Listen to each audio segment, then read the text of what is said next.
अस्सलाम वालेकुम। आप हमारा YouTube चैनल यूरो हुंजा देख रहे हैं। आज की इस वीडियो में हम बात करने वाले हैं कि इस्टोनिया के लिए आप स्टार्टअप वीज़ा कैसे ले सकते हैं। मैंने पिछले वीडियोस में आपको बताया इस्टोनिया आने के जो तरीके हैं, उसमें से एक है स्टूडेंट वीज़ा, एक है स्टार्टअप वीज़ा और एक है वर्क वीज़ा। स्टूडेंट वीज़ा को मैंने बहुत डिटेल में एक्सप्लेन किया है, उसके लिंक्स मैं आपको डिस्क्रिप्शन में दे दूंगा। अगर वीडियोस आपने नहीं देखी तो आप देखें। आज हम बात करेंगे स्टार्टअप वीज़ा के बारे में। तो इसके बारे में थोड़ा बताता चलो। जो मेन अट्रैक्शन है, इसमें आप फैमिली को साथ ले आ सकते हो और आइट्स की ज़रूरत नहीं है। तो ये होता क्या है, ये वीज़ा की कैटेगरी जो है ये स्पेशली उन बंदों के लिए डिज़ाइन की गई है जो यूरोप से बाहर है, जिसमें बेलारूस और रशिया शामिल नहीं है। बाकी किसी कंट्री से भी इंक्लूडिंग पाकिस्तान इस वीज़ा के ज़रिए आ सकते हैं इस्टोनिया। जिनके पास कोई स्टार्टअप आइडिया हो, उसके बेस पे वो वीज़ा लेके इस्टोनिया आएंगे। तो इसके लिए एक्चुअली बेसिकली है 4 स्टेप्स। तो सबसे पहले हम स्टेप नंबर 1 डिस्कस करेंगे, जिसमें आपके पास पहले से एक आइडिया होना चाहिए। स्टार्टअप का आइडिया आपके पास पहले से होना चाहिए। तो उसके लिए जो स्टेप 1 जो होगा, उससे भी पहले की बात करें कि आपने उस आइडिया को थोड़ा मैच्योर करने के लिए आपने जाना होगा इंक्यूबेटर्स के पास। इस्टोनिया में इंक्यूबेटर्स हैं, उनके लिंक्स मैं देखता हूँ, मैं डिस्क्रिप्शन में डालूंगा, नहीं तो आप खुद भी सर्च कर सकते हो। तो उन इंक्यूबेटर्स के पास जाना, या एक्सेलरेटर बोलते हैं या इंक्यूबेटर बोलते हैं, आइडिया को लेके आपने उनसे डिस्कस करनी होगी। उसे कहते हैं पिच करना आइडिया को। वो जब अपना आइडिया पिच करो इंक्यूबेटर के सामने, तो वो देखेगा कि आपके आइडिया को उसने एक्सेप्ट करना है या रिजेक्ट करना है। अगर उसको लगे कि आपके आइडिया में दम है, तो वो आपके आइडिया को एक्सेप्ट करेगा। जिसके फीस है, आपको वो थोड़ा बहुत फी, मुझे एग्जैक्टली नहीं पता, हर इंक्यूबेटर का अपना होता है। तो आपने पहले ये भी देखना है कि इंक्यूबेटर की रिव्यूज़ भी देखने हैं, उसका सक्सेस रेट क्या है, क्योंकि उसने आपके आइडिया को मैच्योर करना है।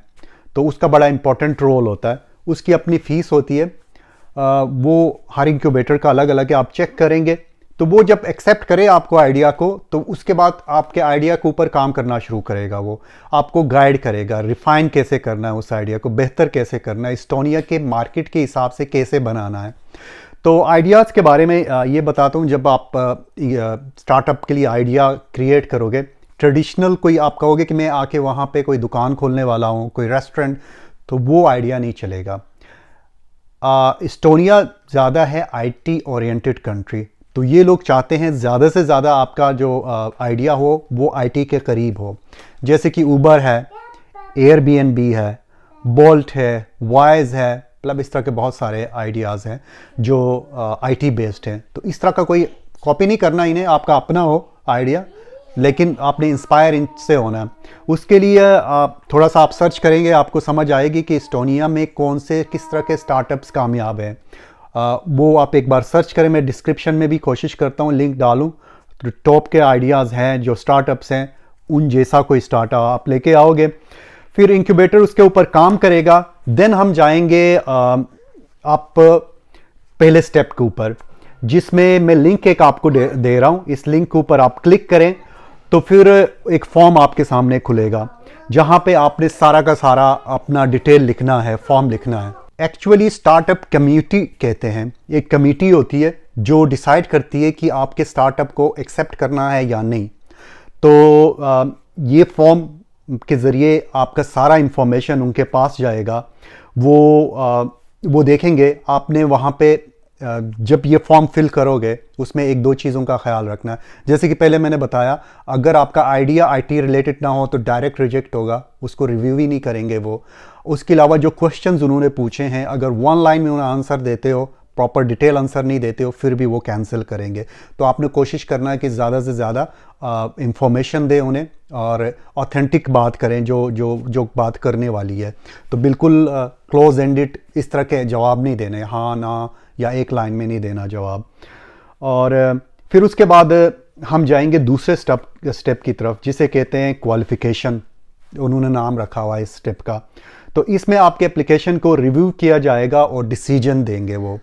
इससे पहले आप ऑलरेडी इंक्यूबेटर के पास गए हो, जो कि इसका एक लीगल वे है, आपने जाना है, इंक्यूबेटर को बाईपास नहीं कर सकते हो। अगर आपका एप्लीकेशन और आपका आइडिया एक्सेप्ट होता है तो वो आपको एक यूनिक कोड देंगे, जिस कोड के बेस पे आपने अगले स्टेप की तरफ जाना होता है। तो ये है एक्चुअली मेन जो हर्डल के लिए या मेन जो चीज़ है ना, वो ये वाला स्टेप है, ये पास करना है आपने। अगर ये पास करते हो तो इसके बाद फिर चीज़ें स्मूथ हो जाती हैं आपके लिए। इससे पहले मैं थोड़ा और डिस्कस करूं, तीसरे स्टेप में जाने से पहले बताऊं कि जैसे कि मैंने पहले बताया था कि आप फैमिली को साथ ले आ सकते हो। अगर आपका वीज़ा लग जाता है तो आप फैमिली के साथ आ सकते हो, अगर आप फैमिली है तो। और जो कंडीशंस होंगे, जो आपके लिए कंडीशंस है, जितनी देर के लिए आपका वीज़ा या टीआरपी है उतनी देर के लिए आपके फैमिली का भी होगा। खुदा न खास्ता अगर आपके फैमिली में कोई डिसेबल है या बीमार है तो वो उस कंडीशन में ना फिर चीज़ें चेंज हो जाती हैं, वो पहले आपको इन्फॉर्म करना होता है। तो ज़्यादातर पॉसिबिलिटी आपका फिर वीज़ा ना लगे, क्योंकि बीमार और उनका फिर इंश्योरेंसेस के इश्यूज़ आते हैं और बड़े मसले होते हैं। तो इस वजह से उन्होंने ऑलरेडी मेंशन किया हुआ, तो वो अगर है तो पहले आप डिस्कस करें उनसे, फिर बहुत ज़्यादा पॉसिबिलिटी है कि आपका वीज़ा ना लगे। तो बहरहाल ये डिसीजन 10 दिन में आ जाएगी आपको। फिर उसके बाद आपको जाना होगा एप्लीकेशन की तरफ, वीज़ा एप्लीकेशन की तरफ। मतलब यहाँ तक आपका स्टार्टअप क्लियर हो गया। स्टार्टअप पे और ज़्यादा इंफॉर्मेशन के लिए आप इनका एक वेबसाइट है, वो मैं लिंक में डाल देता हूँ स्टार्टअप के हवाले से, वहाँ पे जाएं और ज़्यादा चेक करें कि आप अपने स्टार्टअप को बेहतर कैसे कर सकते हैं। इसके लिए मैंने ऑलरेडी बताया इंक्यूबेटर के पास आप जाओगे, अगर आपका एक आइडिया पिच नहीं होता तो 2-3 आइडियाज़ आप पिच करने की कोशिश कर सकते हो। अगर मतलब लाजमी नहीं आप एक आइडिया को लेके जाओ, जब इंक्यूबेटर के पास जाओ वहाँ से आगे रिफाइन करके एक लेके जाओ। उससे पहले आपके पास और भी आइडियाज़ होने चाहिए। तो उसमें कोई लिमिट नहीं है कि आपने इतने करने हैं। मैं तो सजेस्ट करूँगा एक टाइम पे 2-3 इंक्यूबेटर के पास डिफरेंट आइडियाज़ पिच कर लो, आपको समझ आएगी कि कौन सा आइडिया आपका ज़्यादा काम कर रहा है। इस्टोनिया का एम्बेसी पाकिस्तान में नहीं है, इस चीज़ का तो आपको आइडिया होगा। तो इस वजह से आपको किसी और कंट्री में जाना होगा जहाँ पे इनकी एम्बेसी है, जिनमें टर्की है, इजिप्ट है, कज़ाकिस्तान है, चाइना है, इंडिया है और अबू धाबी, वहाँ पे भी अभी स्टार्ट हुआ है। तो बेहतर ऑप्शन मेरे ख्याल में टर्की है। आप टर्की का विज़िट वीज़ा लेंगे, पहले टर्की जाएंगे, फिर उन्हीं डेट्स में जो आपका विज़िट होगा उसी डेट में आपको इस्टोनिया के एम्बेसी से अपॉइंटमेंट लेनी होगी। उसके लिए आप इस्टोनियन एम्बेसी इन टर्की लिखें तो उनका वेबसाइट आएगा। अभी वैसे वो डायरेक्ट एम्बेसी से आप अपॉइंटमेंट नहीं ले सकते, उन्होंने वेबसाइट पे डाला हुआ, आप खोलें तो नज़र आएगा आपको। उन्होंने थर्ड पार्टी किसी और कंपनी को हायर किया हुआ है जो ये वीज़ा का काम करता है। तो ये अब बहुत बेहतर है, 1-2 दिन में ही आपको अपॉइंटमेंट मिल जाता है। पहले तो महीने वेट करना पड़ता था, अब ये चीज़ें काफ़ी बेहतर हो गई है। खैर, अब जब आप जाओगे वीज़ा के लिए तो उसके लिए जो रिक्वायरमेंट्स जो हैं आपका, एक तो पासपोर्ट वैलिड होना चाहिए, उसके अलावा आपके पास कंफर्मेशन लेटर होना चाहिए स्टार्टअप कमेटी की तरफ से। और उन्होंने, जैसे कि मैंने आपको बताया था कि उन्होंने एक कोड दिया होगा, सीक्रेट कोड दिया होगा आपको, वो कोड आपके पास होना चाहिए। और कंफर्मेशन होना चाहिए आपने कि एक्सेलरेटर प्रोग्राम जो है, जो इंक्यूबेटर प्रोग्राम जो है, उसमें आपने पार्टिसिपेट किया था, तो वो आपको लेटर्स वही देंगे। इसके अलावा फिर आपके कलर्स फ़ोटोज़, ऑब्वियसली ये तो चीज़ें चाहिए होती हैं। और इसके अलावा वीज़ा फ़ीस ज़्यादा नहीं है, वो आगे जाके मैं आपको डिस्कस करता हूँ। इसके अलावा आपके पास मेडिकल इंश्योरेंस होनी चाहिए शेंजन की, तो वो भी ज़्यादा एक्सपेंसिव नहीं है, वो भी कोई डिपेंड करता है, आपको देखना पड़ेगा, डिफरेंट इंश्योरेंसेस हैं, तो वो कोई 200-300 के अंदर काम होने वाला काम है, ज़्यादा महंगा नहीं है वो।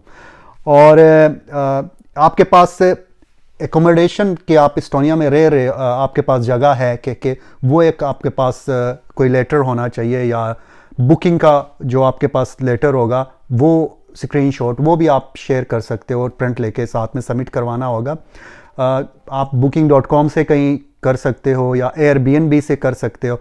और इसके अलावा जब आप टर्की के लिए अप्लाई करोगे तो आपने ये याद रखना है कि आपने रिटर्न टिकट पाकिस्तान का साथ में लगाना है।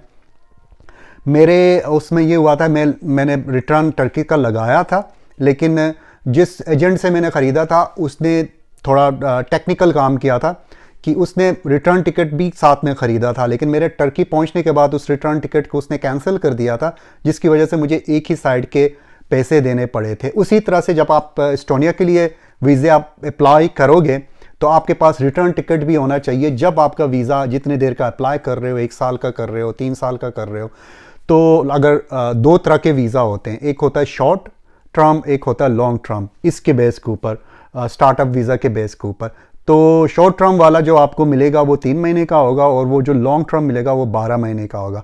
ऑब्वियसली आप 12 महीने वाला अप्लाई करोगे तो 12 महीने बाद का आपके पास रिटर्न टिकट भी साथ में लगानी पड़ेगी आपको, उसकी बुकिंग या रिटर्न टिकट आपको लगानी पड़ेगी। मैं आपको बताता हूँ कि अगर वीज़ा ख़त्म होने के बाद का प्रोसेस बाद में मैं आपको बताऊँगा। वीज़ा का जो कॉस्ट है वो ज़्यादा नहीं है। जो लॉन्ग टर्म वीज़ा फ़ीस है वो 100 यूरोज़ है, 100 यूरो पर पर्सन। तो आपके जितने फैमिली मेम्बर्स होंगे उन सब के 100 यूरोज़ लगेंगे। इसके अलावा अगर आप TRP टेम्परेरी रेजिडेंस के लिए अप्लाई करते हो, आई थिंक आप 6 महीने से ज़्यादा नहीं रह सकते वीज़ा के बेस के ऊपर, तो आपको TRP अप्लाई करना होता है।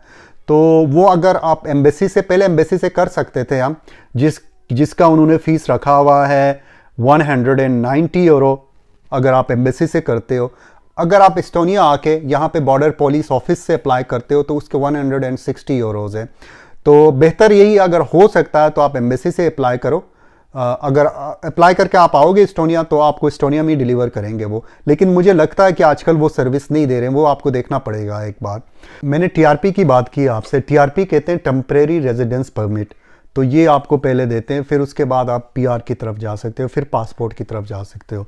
तो बहरहाल अगर आपका ये 1 साल पूरा हो जाता है फिर उसके बाद क्या होगा। मेरे जो पर्सनल जानने वाले हैं, दो लोग हैं यहाँ पे, एक पाकिस्तान से है, एक ईरान से है, दोनों इसी कैटेगरी के ऊपर आए हुए हैं। तो एक जो मेरा दोस्त है उसने, ईरान वाला, उसने जॉब ढूंढा यहाँ पे, वो वाइफ के साथ आया था, दोनों को जॉब मिल गई है।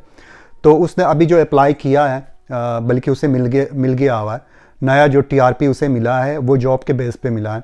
तो अगर आपका ये स्टार्टअप यहाँ पे ठीक नहीं चलता तो आप उसी दौरान जॉब ढूंढ सकते हो। जॉब ढूंढ के अपना नेक्स्ट जो अप्लाई करोगे आप जॉब के बेस पे अप्लाई कर सकते हो TRP। और अगर आपका स्टार्टअप चल जाता है तो फिर तो बेहतरीन है, उसमें तो कोई मसला नहीं है। और एक मैं चीज़ बताना भूल गया था कि जो आपके पास फाइनेंशियल जो कैपेसिटी है उसको शो करना पड़ेगा कि मैं वहाँ पे आ रहा हूँ 12 महीने के लिए, उसके लिए मेरे पास इतने पैसे हैं, क्योंकि बैंक स्टेटमेंट जिसे कहते हैं उसमें इन्होंने रखा है कि मिनिमम 800 पर मंथ, इतने कम से कम आपके पास होने चाहिए। अगर आपके फैमिली मेम्बर्स हैं तो ये बढ़ जाएंगी। अगर आप अकेले हो तो 800 के हिसाब से आप साल का देखें तो उतना आपने बैंक स्टेटमेंट इनको दिखाना है। तो यहाँ पे वैसे खर्चा होता है इतना, इससे शायद इससे ज़्यादा भी हो, लेकिन अच्छी बात यह है कि आप इसके साथ साथ जॉब भी कर सकते हो। मेरा दूसरा जानने वाला जो है पाकिस्तान से, वो उसका स्टार्टअप भी है, साथ में उस पर भी काम कर रहा है, लेकिन साथ में टैक्सी भी कर रहा है। तो आप टैक्सी और फूड डिलीवरी यहाँ पे कर सकते हो। सिर्फ इसके लिए आपने ड्राइविंग लाइसेंस आपके साथ लेके आना पड़ेगा, जो कि यहाँ पे कन्वर्ट भी हो जाता है। तो ये भी एक अच्छी बात है। और टैक्सी और फूड डिलीवरी कहने को छोटे छोटे काम है, लेकिन इनके इनमें काफ़ी बेहतर पैसा है। तो आप बहुत अच्छे तरीके से यहाँ पे सर्वाइव कर सकते हो, ऐसी कोई बात नहीं है। लेकिन आपने कोशिश करना है कि आप कोई जॉब ढूंढो, उस जॉब के बेस पे अपना TRP को कन्वर्ट करवा लो। सबसे बेहतर यही है कि अपना जो स्टार्टअप है उसके ऊपर काम करो, और आपका स्टार्टअप अगर कामयाब चल जाता है तो फिर तो आपको किसी चीज़ की ज़रूरत नहीं है। और अगर आप फैमिली के साथ आते हो ना, तो आपके फैमिली, आपकी वाइफ है, वो बिल्कुल एलिजिबल है वो जॉब करने के, तो वो भी जॉब कर सकती है साथ में। तो अगर आप अपने स्टार्टअप के ऊपर काम कर रहे हो, वो जॉब कर रही है, तो फिर तो और भी बेहतर है। बाकी नेक्स्ट वीडियो जो हम बनाएंगे वो वर्क वीज़ा के ऊपर बना रहे हैं। एक पाकिस्तान से मेरा जानने वाला, डायरेक्टली वहीं से उसे हायर किया गया है जॉब के लिए, तो वो यहाँ पे एस्टोनिया आया है। तो वो अपनी पूरी जर्नी आपके साथ और उसका अपना एक्सपीरियंस आपसे शेयर करेगा कि उसने जॉब कैसे ढूंढा और यहाँ पे कैसे आया, उसका कितना खर्चा हुआ। मेरे जो इन्फॉर्मेशन में है, जब आप इस तरह का वीज़ा आपको मिल जाता है, यहाँ पे जॉब मिल जाती है, तो कंपनी की ज़िम्मेदारी होती है वो सारा का सारा आपका ख़र्चा उठाए, जिसमें वीज़ा फ़ीस है और जो टिकट्स हैं वो सारे उनकी ज़िम्मेदारी होती है। तो इसके लिए नेक्स्ट वीडियो का आप इंतज़ार करें। बाकी अगर आपका कोई क्वेश्चन हो इससे रिलेटेड या नेक्स्ट वीडियोस के रिलेटेड, तो आप अभी से कमेंट सेक्शन में लिखें। उस चीज़ को मैं आपको एक तो रिस्पांस भी देता हूं और फिर नेक्स्ट वीडियो में हम बात भी करेंगे। अगर आपने हमारा चैनल अभी तक सब्सक्राइब नहीं किया तो ज़रूर करें और बेल आइकन को भी क्लिक करें, ताकि आपको टाइम टू टाइम जो हम वीडियोस बनाते हैं उसकी नोटिफिकेशन आपको मिल जाए। बाकी अपना ख्याल रखें। Thank you very much.